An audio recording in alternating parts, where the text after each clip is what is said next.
Top quality और consistent performance के लिए सिर्फ सिल्वर पंप्स। टॉप क्वालिटी और कंसिस्टेंट परफॉर्मेंस के लिए सिर्फ सिल्वर पंप्स, नाम याद रखना।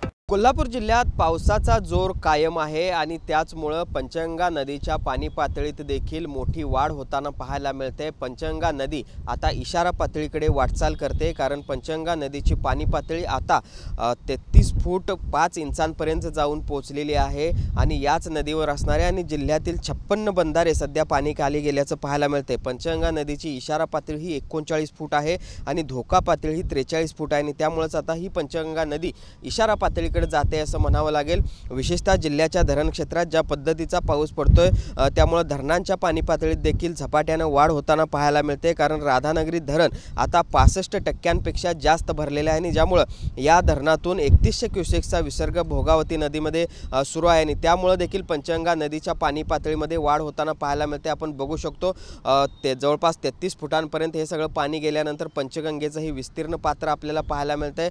काल दुपारीच पंचगंगा नदीचं पाणी आहे ते पात्राबाहेर पडलेलं होतं आणि त्यानंतर देखील या सगळ्या पाण्याच्या पातळीमधील वाढ कायम असल्याचं पाहायला मिळतंय।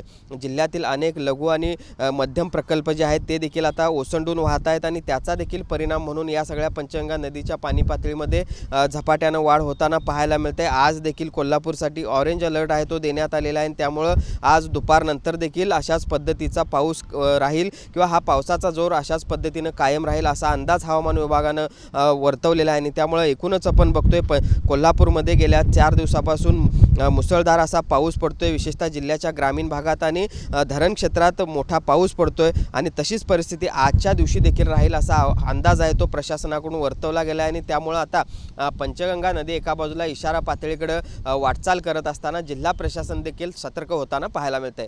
जर्नलिस्ट सुनील काटकरसह भूषण पाटील, TV9 मराठी, कोल्हापूर।